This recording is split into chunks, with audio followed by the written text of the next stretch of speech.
વિદ્યાર્થી મિત્રો કેમ છો? નમસ્કાર.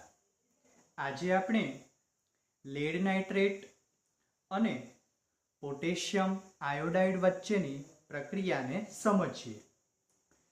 સૌપ્રથમ સાધનોની વાત કરીએ તો બે કસનળી, પાણી માટે બીકર અને કસનળી માટે સ્ટેન્ડ. પદાર્થોની વાત કરીએ, લેડ નાઇટ્રેટ જે સફેદ રંગનો પાવડર છે, જેનું અણુસૂત્ર PbNO3 ટ્વાઇસ છે. પોટેશિયમ આયોડાઇડ જે પણ સફેદ રંગનો પાવડર છે, જેનું અણુસૂત્ર Ki છે.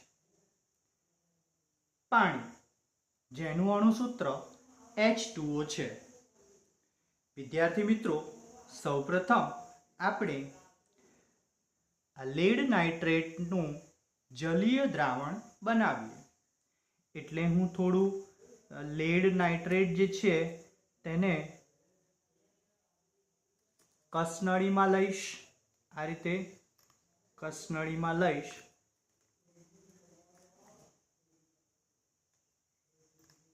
હવે એમાં પાણી ઉમેરીશ.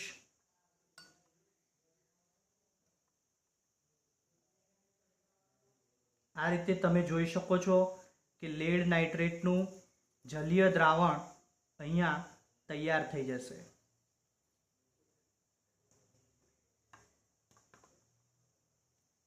હવે વિદ્યાર્થી મિત્રો, આપણે પોટેશિયમ આયોડાઇડનું પણ જલીય દ્રાવણ તૈયાર કરીશું. એટલે થોડો પોટેશિયમ આયોડાઇડ કસનળીમાં લઈશું. આ રીતે કસનળીમાં લીધા બાદ તેમાં પાણી ઉમેરીશું.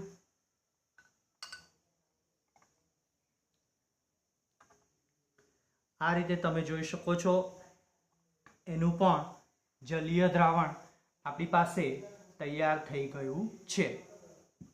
હવે વિદ્યાર્થી મિત્રો, આ જે લેડ નાઇટ્રેટનું જલીય દ્રાવણ છે તેમાં આપણે ધીમે ધીમે આ પોટેશિયમ આયોડાઇડનું જલીય દ્રાવણ ઉમેરીશું અને અવલોકન જોઈશું.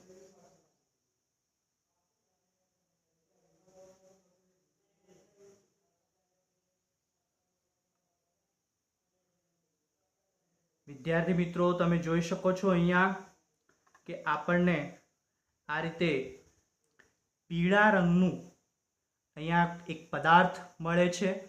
આ પીળા રંગનું જે પદાર્થ છે તે લેડ આયોડાઇડ છે. એટલે કે એને આપણે PbI2 કહીશું કે જે પીળા રંગનો છે. મિત્રો, સાથે સાથે આ પ્રક્રિયામાં આપણને પોટેશિયમ નાઇટ્રેટ પણ મળે છે. વિદ્યાર્થી મિત્રો, આ પ્રક્રિયા દ્વિવિસ્થાપનની પ્રક્રિયા છે. કારણ કે અહીં જે લેડ નાઇટ્રેટ છે તે લેડ નાઇટ્રેટમાંથી લેડ આયોડાઇડ સાથે જોડાશે એટલે લેડ આયોડાઇડ બનશે.